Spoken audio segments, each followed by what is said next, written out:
What's going on, everybody? It is the one and only Q from Retro Q Gaming, as always, and we are here today to look a bit more at the PlayStation Classic. Now, we already know that Sony announced that the PlayStation Classic was coming out in December of this year, specifically December 3rd, and it's going to launch for $99.99 in both dollars and euro. Bit expensive in my opinion, little bit too high if you ask me. I'm still buying one because, well, that's what I do.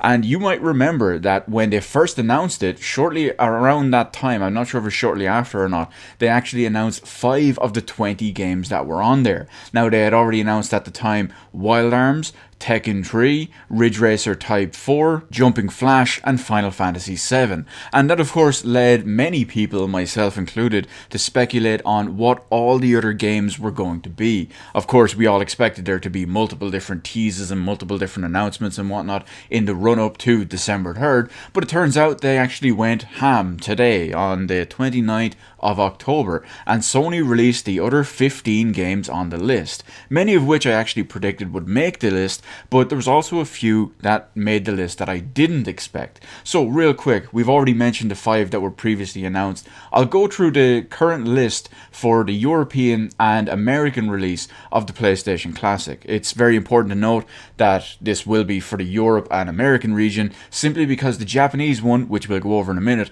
has a different game list. So all 20 games are as follows: Battle Arena Toshinden, Cool Borders 2, Destruction Derby, Final Fantasy 7, Grand Theft Auto, Intelligent Cube, Jumping Flash, Metal Gear Solid, Mr. Driller, Oddworld Abe's Odyssey, Rayman, Resident Evil Director's Cut, Revelations Persona, Ridge Racer Type 4, Super Puzzle Fighter 2 Turbo, Siphon Filter, Tekken 3, Tom Clancy's Rainbow Six, Twisted Metal, and Wild Arms. Overall, it's a pretty good list in my opinion. There's 1 or 2 games that I would have personally left off of that list. A couple of others I might have put on, as we already illustrated in my old video about it, which I'll actually have a link in the description below if you haven't checked it out. But real quick, we're just going to break down this list very, very briefly. Battle Arena Toshinden, it was depending on your opinion, it was kind of influential, kind of not. It was very different, but it wasn't a huge game, at least not that I remember at the time. Cool Borders 2. Cool Borders was a very big series on the PlayStation, which is why I actually predicted one of the Cool Borders games would make it on there. Same with Destruction Derby. That also made it on there too. Final Fantasy 7 we already knew about. Grand Theft Auto I actually kind of predicted as well because, well, GTA really got super big and super hype on the PlayStation. Believe it or not, GTA is actually a PC game originally and then ported to the PlayStation 1 later, but many people don't know that because it got its real big explosion in popularity on the PlayStation when it became a real mature game on there. Intelligent Cube, that's a game that is blowing everyone's mind that's actually on there. Jumping Flash, we already knew that was coming, and I actually like Jumping Flash. Metal Gear Solid, this one was a big will they, won't they in most people's minds, simply because it's Konami and Metal Gear in current year. But of course, despite all of that, Metal Gear Solid is an absolute 100% genre-defining, era-defining, platform-defining game when it comes to the PlayStation, so I'm glad to see that on there. Mr. Driller, not sure why that's on there at all in my opinion. Oddworld's Abe's Odyssey, a game I already predicted that would be on there, and with justifiable reason. Rayman, a game I don't believe I predicted, but funny enough, even though that I kind of overlooked this, Rayman was actually one of the 2 games I got with my original PS1 way back in the day. I got it with 2 games, I got it with Rayman and Blast Chamber. And it's funny enough that Rayman makes it on that list. Nice little extra bonus for me. Resident Evil Director's Cut, no surprise at all that either this or Resident Evil 2 made it on.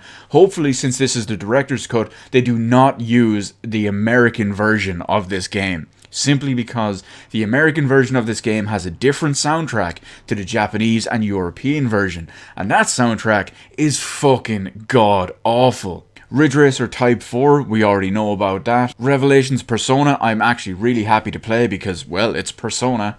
I've played some of the earlier Persona games as well, back on the PS1 style stuff, so it's going to be nice to get back into it. Super Puzzle Fighter 2 Turbo, decent game if you're into puzzlers. And Siphon Filter. Well, we all know about Siphon Filter. Hopefully now I can finally beat that fucking bitch-ass museum level on hardest difficulty. Tekken 3, nuff said. Tom Clancy's Rainbow Six. Kind of surprised to see that on there. It was a good game in its own right. Obviously the PC version was much bigger and much better, and it really got its claim to fame on the PC, so I'm kind of surprised to see Rainbow Six on there. Even if I did have Rainbow Six back in the day as well.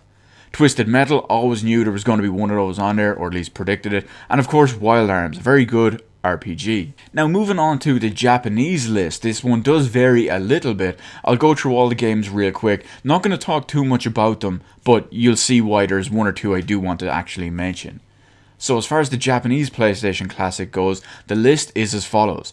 Arc the Lad 2, Armored Core, Biohazard Director's Cut, that's Resident Evil Director's Cut, Final Fantasy VII International Edition, G Darius, Gradius Gaiden, Intelligent Cube, Jumping Flash, Revelations Persona, I'm not going to read out the entire proper name for that, it's nuts. Metal Gear Solid, Mr. Driller, Parasite Eve, Ridge Racer Type 4, Saga Frontier, Super Puzzle Fighter 8, Tekken 3, Battle Arena Toshin, Wild Arms, and Sai, or Devil Dice. So overall, the Japanese list is a little bit different. There's a handful of different games on there. Nothing crazy that I'd look to and just say, okay, well, you know, this should have been on here or that should have been on here, with one exception. I would have loved to see Parasite Eve, the first one, not the second one, put onto the American and European ones. Simply because back in the day, I know America got Parasite Eve, the first one, but here in Europe we didn't, and I've technically never finished it, because every time I try to play it, I only get so far and then my emulator always fucks up and crashes. I never got around to buying a full, actual, proper copy of it. And I still need an American PS1 or PS2 to go with it and do a bunch of other stuff. Considering I've still got stuff like Chrono Cross, Xenogears, some of the Tales of games, and Grandia 3, to name but a few that I still need to play. So between the two lists, I would have liked maybe one other kind of smaller game, maybe like Mr. Driller or Super Puzzle Fighter 2 Turbo or something removed and Parasite Eve put in. But overall, I can't really complain. It's not a bad list. It's not a perfect list. It's not my list, but I understand that this isn't specially tailor-made to my needs. As much as it should be, there needs to be a PlayStation Classic with a queue. It needs to have about 30 games on there, including stuff like Legend of Dragoon, Parasite Eve, Final Fantasy Tactics, Xenogears, Chrono Cross. I digress. So overall, I think it's a pretty decent list. I do have one or two beefs besides the game list. As I mentioned, the price I do think is a slight bit high. I realize obviously this is a little bit more advanced and whatnot than say the Super Nintendo Classic or the NES Classic. That would actually be the SNES Classic because that is the correct way of pronouncing it. Get wrecked, Americans.